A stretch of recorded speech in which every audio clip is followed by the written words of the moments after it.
This anime starts with a joke. Himari, the blue-haired ball of chaos, tells her childhood friend Yu, "If we are still single at 30, let's marry." She laughs it off, he brushes it aside, but the thing is, that joke never really leaves. Because what starts as a game, teasing, pranks, even fake confessions, slowly turns into something deeper, messier, and way more real. Today we are talking about why this anime shows love not as a fairy tale, but as a game we play. Sometimes on purpose, sometimes by accident, and sometimes because we are too scared to admit what we really want. But the punchline is, love doesn't stay a game forever. Himari is chaos, plain and simple. She's the kind of best friend who can turn anything serious into a joke, from fake confessions to offering kisses just to see how it feels, to recording Yu's awkward reactions and clowning him later. At first, it's hilarious.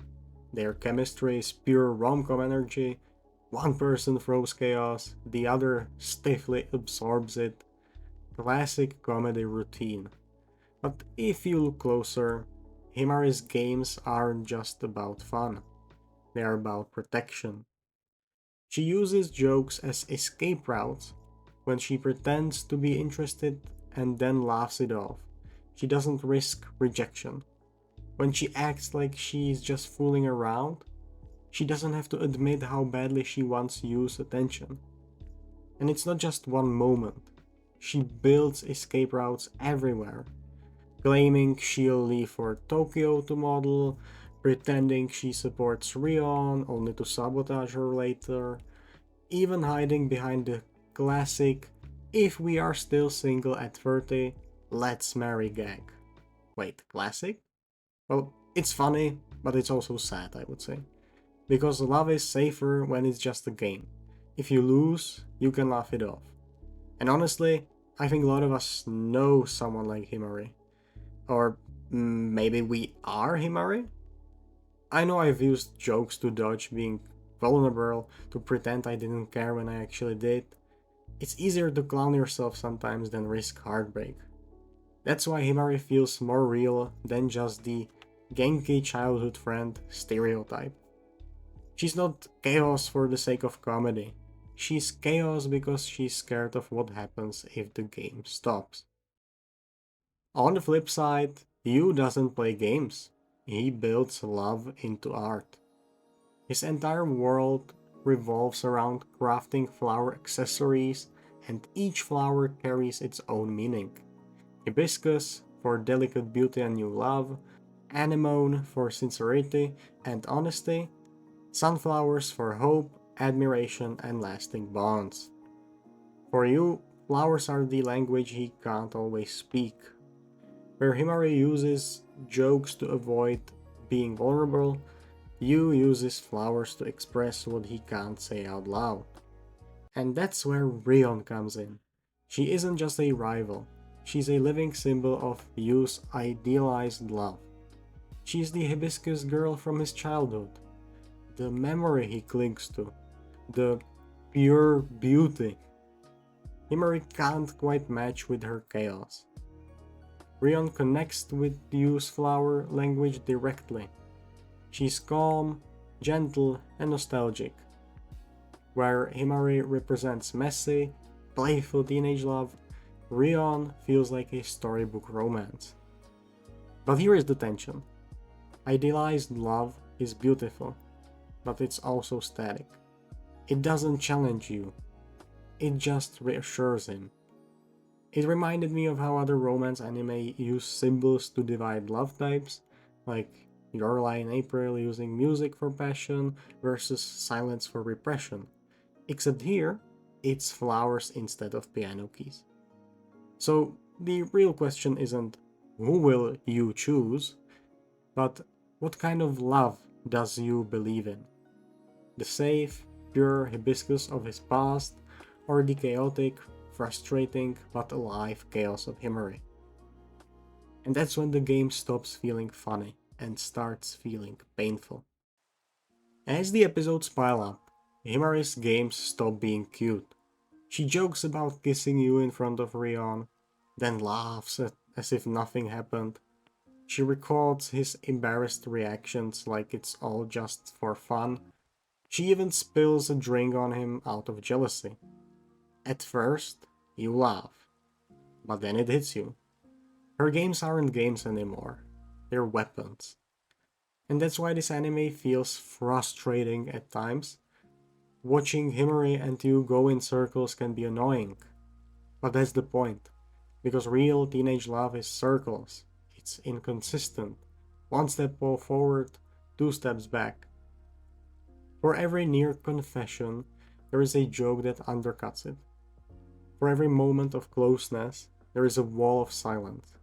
And if you have ever been in a relationship at that age, or even just got feelings for someone, you know how painfully real that cycle feels. And yet, that frustration is exactly why the sunflower field kiss lands so hard. After all the teasing, all the running, all the hiding, Himari finally confesses. And you, for once, doesn't laugh it off. It's the moment when love stops being a game and finally becomes a choice. But love isn't the only game here.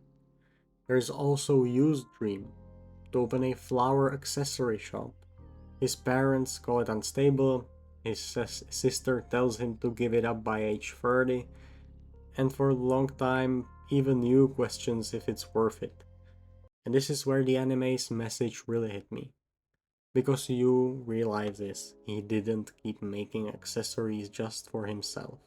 He kept making them so he wouldn't lose Himari. His dream and his love were never separate things. They grew together. That moment connected with me on a personal level. I used to dream of becoming a pro esports player. I poured everything into it, chasing that single dream. But eventually, I realized I was so locked into that tunnel vision that I couldn't see other parts of myself. The other things I enjoyed, the people I cared about. Dreams evolve, love evolves, and if you're not willing to let them grow, you risk losing both. By the end, Himari stops running from her feelings, Yu stops shutting himself off, and together they realize love isn't a prize you win, or a joke you laugh at, or even a dream you chase alone. It's something you build, piece by piece, like one of Yu's flower accessories. Imperfect, messy, fragile, but alive. But before I wrap up, I have to mention one more character, Makishima. On the surface, he's the flirty playboy type, the guy who seems like comic relief, swooping in with a grin and stealing scenes, but the more you watch, the more you realize he's the one asking the questions nobody else will. He's the mirror, the challenger, the guy who forces you and Himari to stop circling around each other and actually confront what they are doing. Makishima says what we are all thinking. If Yu doesn't care about Himari, why doesn't he just date Rion? If Himari only sees Yu as a toy, why is she so afraid of losing him? And if love really matters, why are they both so scared to admit it? He can't figure out his own love life, sure, but he's the catalyst that makes Yu and Himari figure out theirs. And honestly, that makes Makishima the unsung hero of the entire story for me. Not because he wins, but because he makes everyone else stop playing games. So yeah, this anime shows why love feels like a game, but it also shows why it can't stay one forever. And honestly, that's what makes it special. It captures the chaos of youth, the frustration of circles, the beauty of growth, and the moment love finally stops being a joke and becomes something you choose. But what about you? Do you think love starts as a game, or is it something deeper from the very beginning? Let me know in the comments. I would love to hear your take, and I would love to hear what you thought about this anime. If you have enjoyed this breakdown, don't forget to like, subscribe, and maybe share this with someone who still thinks love is just a joke. Thanks for watching, and hopefully I'll see you sooner rather than later.